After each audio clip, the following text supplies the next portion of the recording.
I still remember the night my mother said it, her voice sharp, her eyes firm. She's pregnant now, she told me, and she needs her own place. Your country house will do. We'll sell it for her apartment. I sat at the table, silent. The way she said it wasn't a suggestion, it was a decree. My father didn't argue, he just stared at me, waiting for compliance. My sister, hand resting dramatically on her stomach, looked away as if ashamed, though I knew she wasn't. That house wasn't just wood and walls, it was mine, my only inheritance from my grandfather, the one man who'd ever seen me, the one man who hadn't treated me as disposable. And they wanted to trade it for her? At first, I tried to tell myself it was just talk, but the whispers grew. Calls with realtors, papers on the counter, my mother's hushed excitement. And one night, I caught my father measuring the living room, running his hand along the walls like he already owned the place. That was when the truth sank in. They weren't asking, they were taking. The betrayal burned, but I didn't lash out. No screaming, no pleading. I had learned long ago that emotions fed them power. Instead, I grew quiet, calculating. I started digging through old records, ownership papers, deeds, every dusty file my grandfather had left me. And with every page, my mind sharpened. The house was fully in my name, no joint claim, no loophole for them to exploit, which meant one thing. Their plan depended on my silence. They thought I was weak. They thought I'd give in. They thought wrong. The plan formed piece by piece.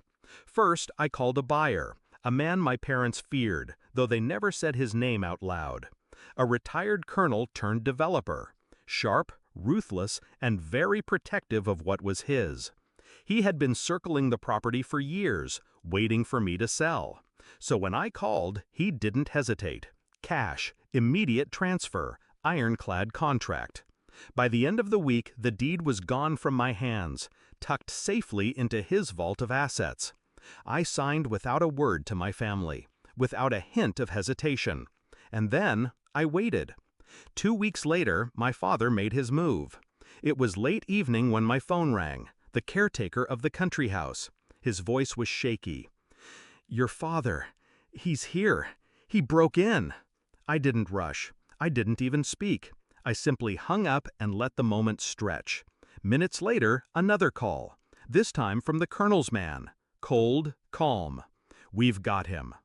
By the time I arrived, the scene was already painted. My father stood in the living room of what he thought was still mine, his face red, veins bulging, caught like a thief. And across from him, the colonel himself, impeccably dressed, hands folded behind his back, eyes locked on my father with the quiet fury of a man whose territory had been violated. The silence was suffocating. Finally, the colonel spoke. "This house isn't your son's anymore." His voice was low, steady. "It's mine. You broke into my property." My father's face drained of color. That was when I stepped inside. Calm, controlled. "Dad," I said softly, "what are you doing here?" His mouth opened, but no words came. My mother, beside him, trembled. My sister clutched her stomach, pale. I let the silence strangle them before I added, "I sold it, weeks ago." Their heads snapped toward me, eyes wide, betrayed not by the sale, but by the fact they hadn't seen it coming. The colonel turned his gaze to them slowly. "You see, I don't tolerate thieves." It was a masterpiece of timing. Every step, every choice had led to this. My parents, once so sure they controlled me, now standing small in front of a man who had no mercy for liars. The colonel didn't press charges, not yet. He didn't need to. The threat was enough. His presence was enough. My parents left that night shaken, stripped of their illusion of power. And me?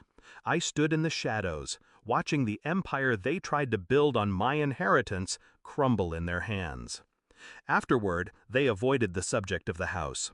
My mother never mentioned apartments again.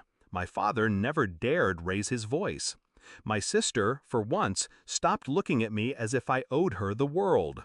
They finally understood. I wasn't their pawn. I was the one moving the pieces. Now, when I think back, I don't feel guilt. I don't feel pity. I feel free.